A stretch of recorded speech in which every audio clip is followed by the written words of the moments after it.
And welcome to yet another extremely topical and extremely timely Met webinar. As all of you know, this past Sunday was a very emotional and riveting day for Israel, for the Jewish people, and for all of the civilized world. We all watched with bated breath and immense, unbridled ecstasy as Romi Gonen, age 24, Emily Damari, age 28, and Doron Steinbrecher, age 31, were finally reunited with their families after 471 days of Hamas captivity. This after the barbaric, brutal attacks of October 7th, 2023. Of course, we all have lingering questions about this deal, but some outstanding issues are begging to be addressed. Some of our Jewish and Israeli women have been snapped from bedrooms or from an innocent music festival, abducted, tortured, many murdered, and many raped. We have to ask ourselves, where have the international feminist groups been? Where have the International Red Cross and other so-called humanitarian organizations been in the last 15 months? We have with us today a double header. Dr. Moshe Kaplan, MD, is a trained psychoimmunologist who uses mind, body, and soul integration for optimal health healing, and is a co-founder of the Wellness Medical Clinic, supplying wellness concepts to practical reality. He is also the founder of the Be a Mensch Foundation, whose chairman was the late, great Senator Joseph Lieberman. Following medical school, together with Naomi Raymond, MD, of Stanford Medical School, he received a grant from the National Institute of Mental Health and wrote a curriculum for medical schools to use as a model for an ideal medical system integrating professionals, paraprofessionals, and lay people. He is the compiler of A Holy Life by Targum Press. Currently, besides being an author and an investment advisor, he's the medical director of Magen David Adom and lives in Jerusalem with his family. He's compiled an outstanding book, Extreme Trauma, October 7th, October 7th, as an outlier in the rage of human trauma, whose chapters are from such excellent contributors as Dr. Miriam Adelson, Fiamma Nierenstein, Noah Tishby, Douglas Murray, among others. The book addresses not only the long enduring trauma that the Israeli people have endured since October 7th, but also the Israeli and Jewish spirit of resiliency, of strength, of courage, and of hope. Meredith Jacobs is a new friend of mine and a wonderful, the CEO of Jewish Women International. Meredith Jacobs is CEO of this 125-year-old nonprofit dedicated to ending violence against women and against girls. Since assuming the role of CEO in 2020, Meredith has contributed to and organized the development of numerous Jewish Women's International initiatives, including the National Center on Domestic and Sexual Violence in the Jewish Community, the Collaborative of Jewish Domestic Violence Agencies, the Women's Financial Empowerment Institute, Restart Job Readiness for Survivors, the Jewish Communal Women's Leadership Project, and so many other amazing initiatives. Meredith is an award-winning journalist and former editor-in-chief of the Washington Jewish Week. She's written several books, and she was named one of the 50 most influential Jews of 2020 by the Jerusalem Post. Meredith is a sought-after speaker, moderator, and writer. Her opinion pieces appear frequently in many, many outlets. So this book discusses many things, but also the psychopathology of genocidal rape, the use of rape and sexual violence as a weapon in warfare. It's described as a quote in the book, calculated strategic weapon used to terrorize, humiliate, and to destroy entire communities. It is described also in the book as not only being an instrument of sexual gratification, but about power, about domination, and a twisted form of warfare. Meredith, can you please describe the response that you first got from the feminist groups and major women's rights organizations when you brought up the issue of the abduction, the body mutilations, the murder, and the genocidal rape of women on October 7th? We didn't even know. First of all, thank you. Thank you for having me here and for everyone on this call to make time for this important discussion. And I thank you, Dr. Kaplan, for including this in your book. We didn't know the extent of things. This is JWI is not only works in the Jewish community, but also in mainstream coalitions around domestic and sexual violence. We are among the few Jewish organizations to be in those coalitions. My predecessor, I hear stories of what it took to even have a Jewish organization included in that space. Jewish women were seen as and are seen as, but this is like the precursor to everything, as being privileged, as having access, of not being seen as even potentially being victims or survivors. And so JWI and also NCJW are part of weekly calls with the executives and CEOs of all the major feminist organizations. The young woman who moderates the call happens to be Jewish. So I remember the calls are every Thursday. So maybe that Monday or Tuesday, this is right after October 7th, she reached out to say, would I like to say anything about October 7th in the call? And something in me was like, no. I mean, not that I had ever experienced anything on the call negatively, but just, I said, I don't feel safe. And I said, why don't you reach out to NCJW? She said, I already did. They said the same thing. So we're on this call less than a week after October 7th.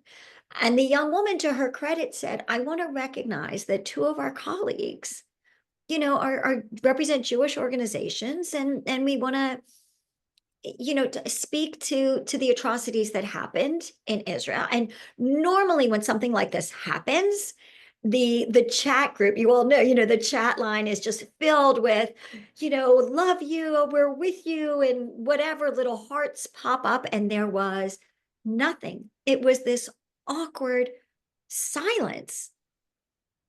And so I finally just typed in the chat, thank you. And that was it. I didn't, it was interesting because some people took that moment to try to engage, to reach out, to say, can we have conversations? And honestly, I was like, gay goes on, like, I see who you are. I don't have time. If you're not going to stand with me. And it was that I always in my life, like October 7th, I would have said to you, I'd never experienced anti-Semitism. I always grew up in communities that had strong Jewish populations. I remember when I was selecting my college, my parents ordered the book from B'nai B'rith to look at the Jewish population. Like it never.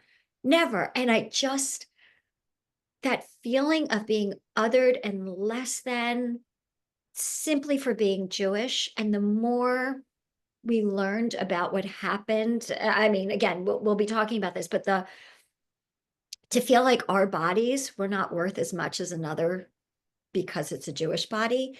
And I do believe people saw there were plenty of non-Jewish people in Israel on October 7th. And yet I think they're seen as Jewish. So anything anti-Israel is anti-Semitic.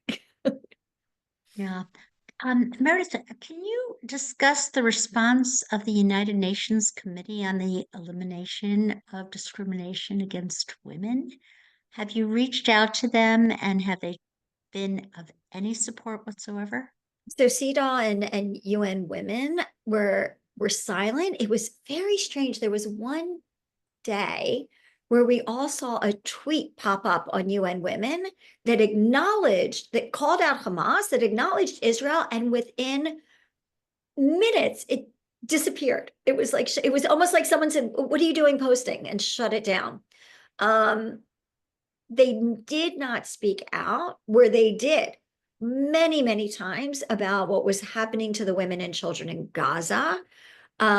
Did not say anything about Israel. And when finally, a year ago, December, there was an event actually planned by our colleagues and partners, the Dina Project, to talk about something else. It was an event that had previously been scheduled by some Israeli women. And after October 7th, they pivoted to talk about and highlight the sexual atrocities of October 7th. And that's when they brought in Sheryl Sandberg, and they brought in, Amit Susanna. Like, that's when that happened. And it really just kind of publicly shamed UN Women. What I have heard, we work with a former ambassador to the UN Commission on the Status of Women. So she was an ambassador before UN Women were formed. And what she has shared privately is that UN Women actually blames Jewish women's organizations for kind of coming at them. And there have been protests in front of their house. They've received death threats, like whatever they're getting. And it's like we're the enemies for calling this out, where UN Women is set up to speak out on behalf of all women on all atrocities. And we recognize we are not Israel is not the only country to have experienced conflict-related sexual violence. Why it wasn't called out? How feminist organizations can twist themselves so that they either deny what happened or justify the rapes as resistance is shocking to its core. And while I know that other conflict zones, other women, we were in the Knesset last May, and Shelley Talmaron, one of the MKs, held the launch of what she was calling the Global Coalition of Women Against the Use of Gender-Based Violence as a Weapon of War. And she had representatives from, Yazidi women, Ukrainian women, all conflicts. And when we spoke to them, they said, welcome to the club. The world doesn't care about women. The world is silent. And the more we learn, the more we have learned that this is true. The disinformation, the denial, the distortion of facts does happen, even with Ukraine, probably coming from Russia. There are reports that it was actually the Ukrainian soldiers perpetrated violence. There's some similarities that I do want to acknowledge that we have learned. However, the justification of the rapes is something I don't believe has occurred elsewhere. And that, to me, is part of the dehumanization of the Israeli women. It's that they are a means to get back at Israel for whatever, the other narratives are. And I think, to me, Israeli women is kind of that trifecta of hate. They're women, they're Israeli, and they're Jewish. And so seeing their bodies as a means of retribution and righteous justice is horrific. And I also want to acknowledge it's not just women, but they were men. Yes. Yeah. Specifically, let's talk about the use of language. Can you explain the reluctance of these groups to specifically call out what has happened to Jewish women and men, and their proclivity to generalize the situation in terms of warfare and, righteous indignation? Yeah, I think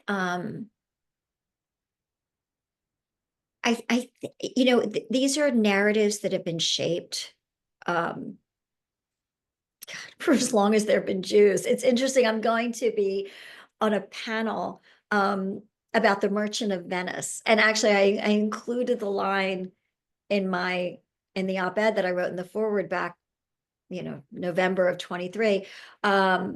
If you prick us, do we not bleed? That it's some of the narratives that the Jew is the colonizer, is the privileged, is the oppressor, is it's interesting when we're called out as being white and when we're called out as being not white. I understand the US Department of Veterans Affairs just canceled their Holocaust event because it's considered a DEI initiative. So that just came across my email right as I was logging in today. So but this narrative that we are the oppressor, those who believe that can't then wrap their heads around accepting us as being victims, as being deserving of support or empathy or care. So it's almost like they've got to put blinders on and say, if we're going to believe that Israel deserved this and Israel was wrong, and again, this is that fight for freedom by the people of Gaza, then you can't then say that this horrific attack was initiated on innocent civilians. And I think that's the other thing, is that the people who live in the Gaza envelope are people who live there because they believe in peace. They believed in a two-state solution. They believed the Palestinians were their brothers and their friends, and they were trusted. And that betrayal, like, these are innocent lives. This is not, and that's where I say they're two different things. What happened on October 7th was a horrific attack on innocent civilians. Whatever has happened in Gaza is war, and war is horrible. But they can't be equated. They're not the same. Exactly. Exactly. Um, Women also who have experienced genocidal rape and violence sometimes need to create certain psychological boundaries in order to protect themselves from further humiliation and public or social stigma. Um, I know right now most of us are celebrating the return of three female hostages. What sort of cautionary tales do you have for the viewing public towards how we relate to these three women? Thank you for asking that. I think, one of the things we heard when Pramila Patton, the special rapporteur, went over to Israel to investigate. We can get into that on behalf of the UN. And in her report, um, which was honestly as helpful as it could have been. I mean, we really do thank her for her efforts. Um, she noted that survivors did not come forward to speak to her. A lot of that is because the UN is not a trusted body in Israel. Um, a lot of that is because most of the women were killed, most of the bodies were burned. Um, and for those who survived, not only in any kind of any survivor of sexual violence um, is not necessarily going to be able to come forward. When you are violated like that, the need is to then reclaim autonomy and to be able to control what is shared about your story and what happened to you. Sometimes speaking about it publicly or sharing it can be triggering, can be traumatizing, can be very, very painful. And we need to respect that. We need to respect what's needed. And I've seen that with even survivors of the Nova Festival who weren't raped, but they've survived. Some can't speak about it, and some do nothing but speak about it. That is their way forward, their way of helping, their way of healing. Um, at JWI, we held a webinar before the anniversary of October 7th to let communities know if they were hosting survivors, it may be that the survivor wasn't able to get up on stage, even though she thought she could have, wasn't able to share her story, even though she thought she could. Those things are normal, and can be expected and should be respected. We cannot expect survivors to share. We may never know what happened to these people. And we have to respect that. I think there's also part of what you shared in the opening about how conflict-related sexual violence is also done to traumatize a community. And I think when these stories come out about what happened to a person, they're also sharing it, if it impacts their family, their community. I think there is a communal shame around what happened that needs to be protected. These are complicated, nuanced issues. It's very interesting. I've had the great privilege of seeing a lot of the evidence, not only the raw footage, but I spoke last year to a roundtable of Congress people and the IDF, the police who were in charge of investigating the sexual atrocities, brought evidence with them that in fact, I had to sign a paper to say I would not discuss. When we were in Israel with the, I believe, Israeli women delegation, we were able to meet with first responders, with medical people who examined the bodies, with survivors.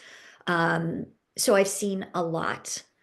And I would say to my Israeli counterparts, why aren't you sharing this publicly? Why aren't you letting people know what happened? How could someone see what they did and not believe it and not have sympathy? We're fighting like a public relations battle in a way. I see that what's happening online is as another battlefront.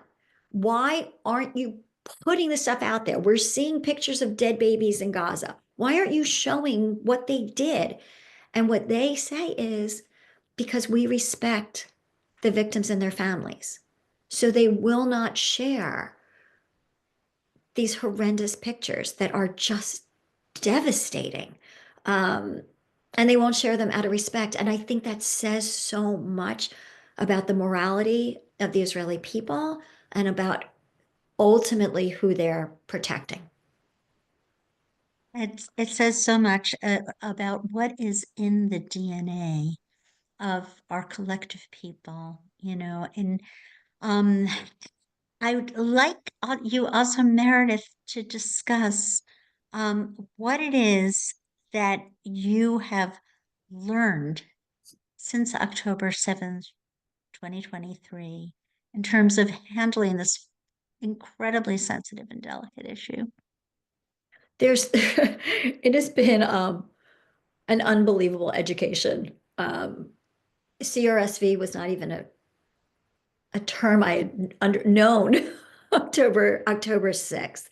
And I will say that while the initial call was, why is there silence? What I would say now is, I almost rather the world had stayed silent. It's what's been said that's been so devastating. When Amit Sosana, who is the only rape survivor who has come forward, spoke to the New York Times. First of all, within a paragraph of what she shared was a statement by Hamas's spokesperson saying, we would never do this. That's not, we would never. But also the online hate she got. And to think anyone would come forward knowing, feeling that global hate. My sister told me my sister lives in San Diego, and her community brought over a group of school children from Israel over the summer just to give them some relief, just come to beautiful, sunny California. And they were having a welcome event, and one of the little girls started to cry. And they said, "Why are you crying?" And she said, "I thought everyone hated us."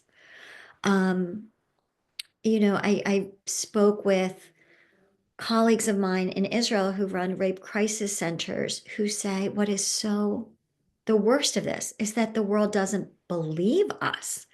Um, and what I have seen is an unbelievable resilience and strength, I think, especially among the Israeli women.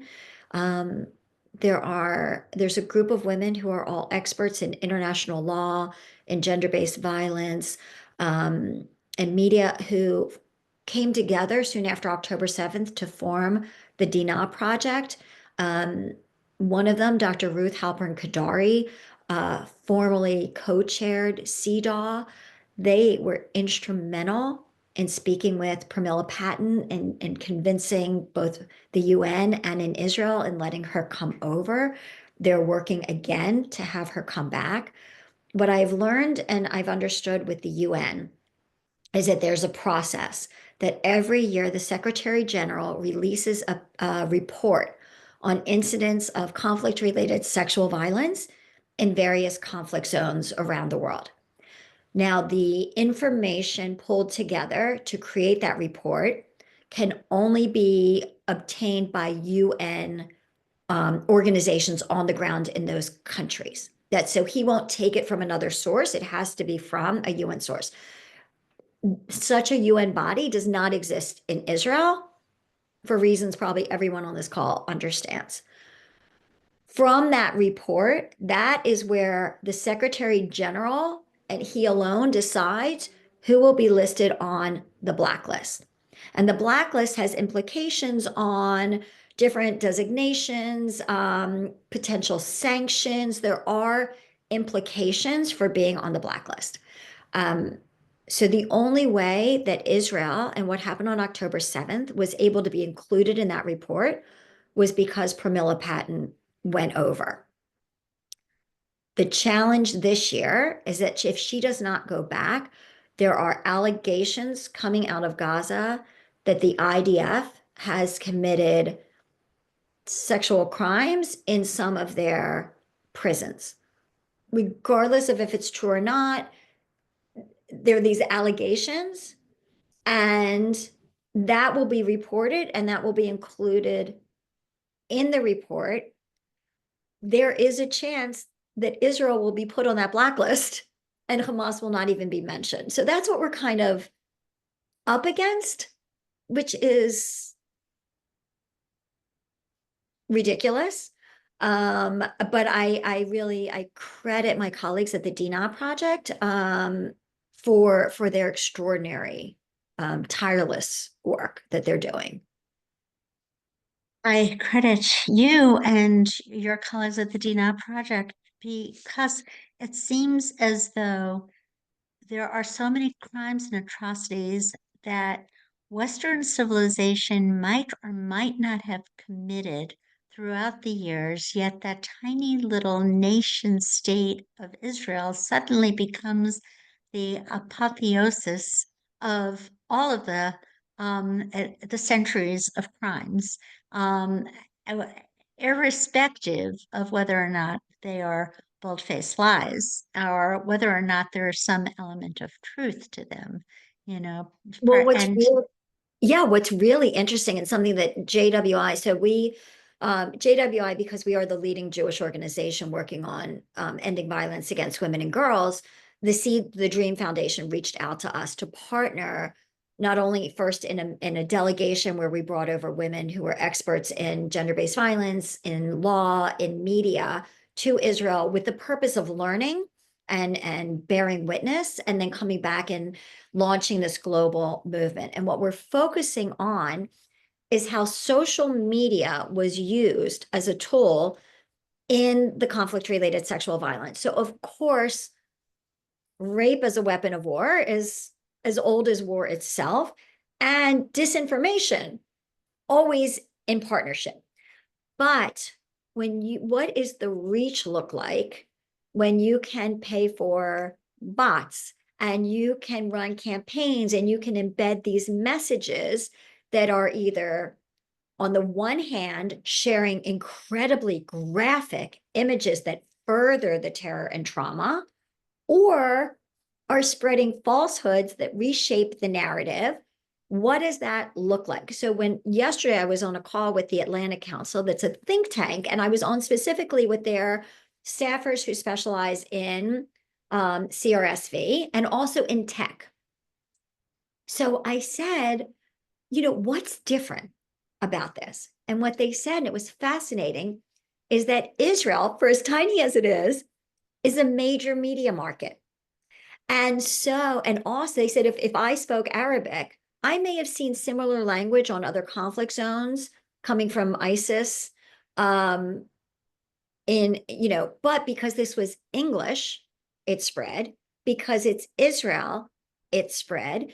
Because if you go anywhere in the world and say to them, what are your opinions on Israel and Palestinians, someone will have an opinion. But if you say to the average person, what do you think about what's going on in Myanmar?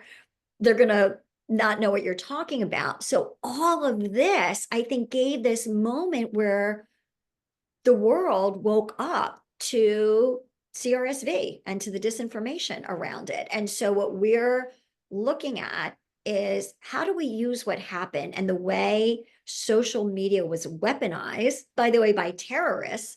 How do we use this to create different protocols at the UN? How do we say, UN, when you do investigations for this report that comes out on who has perpetrated conflict-related sexual violence, how do you also make sure you're examining what's happening online? Who is paying for that campaign? How are they weaponizing that campaign? And how are they shaping the narrative? Because, they're winning that communications war, because anything coming out of Israel is seen as propaganda. Right. It is very, very discouraging. It seems like anti-Semites throughout history have always weaponized whatever vehicle they can. And of course, social media is value neutral, but it can be used by very, very corrupt institutions and, very malevolent players.